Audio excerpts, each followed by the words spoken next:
"When are you leaving, Dad?" He didn't look at me when he said it, just stared at the thermostat on the wall like it personally offended him. I mean, we're kind of full this year. Emma's parents are coming. The kids won't have space. I stared at the dining table. 12 chairs.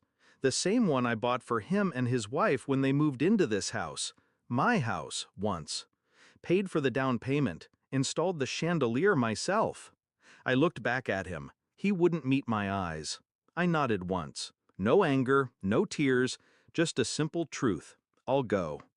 The drive home was quiet. No music. Just the hum of the tires and the soft buzz of thoughts rearranging themselves. He didn't even have the decency to lie properly. No room? I changed his diapers in the back seat of my old Corolla. He once fell asleep in my arms with a fever of 104. I didn't sleep that night. Just sat beside him, watching his chest rise and fall like it held the world. And now I was an inconvenient, a scheduling conflict.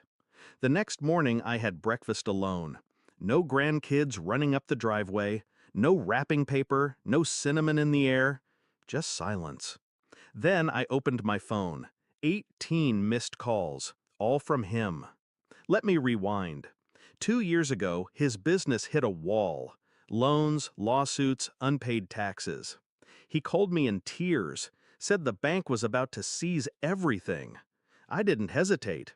Sold half my retirement portfolio, liquidated 2 properties, wired him $280,000. No contract, Dad? He asked. I smiled. Family doesn't need paper.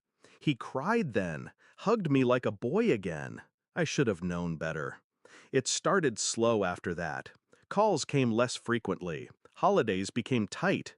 He started correcting me in front of his kids, like I didn't know how to hold a baby or boil pasta.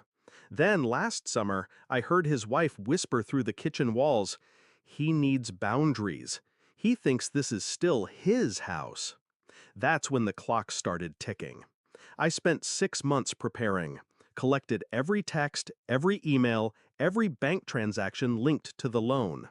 Had the transfer recorded legally with timestamps and witnesses, quietly, through an old law firm I once referred dozens of clients to. Had the house's title searched. They'd refinanced, used my gift as collateral. Idiots. The day after I left their house, I contacted their lender, sent in my documentation, filed an official lien. Then came the real move.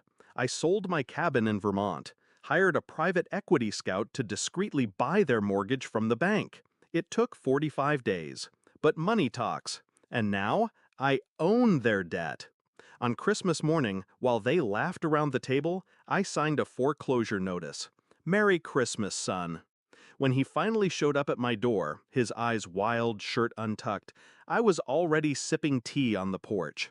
"You can't do this," his voice cracked. I tilted my head. I already did. This is my home. My kids. I cut him off with a look. "Where was that concern when you told me there was no room?" He fell quiet. Then anger took over. "You said family doesn't need paper." "I also said family doesn't forget," I said, rising. "But you did." They begged, offered to repay the loan, but I wasn't interested in the money. That debt wasn't just financial, it was respect, and he defaulted on both. 2 months later, they moved out. I didn't keep the house, leased it to a lovely couple from out of state, used the proceeds to rebuild my savings, and bought myself a quiet place by the coast. Sometimes I see photos online. Their new apartment. Smaller, no yard. They still smile, but there's a hollowness to it now. And every Christmas since, I get a single card in the mail, no return address, just a child's drawing, and the word sorry. I frame each one, hang them beside the fireplace, because forgiveness is earned. And my son, he's still learning what family really means. Final thought. He thought Christmas was about tables and chairs. He forgot the man who built the house around it.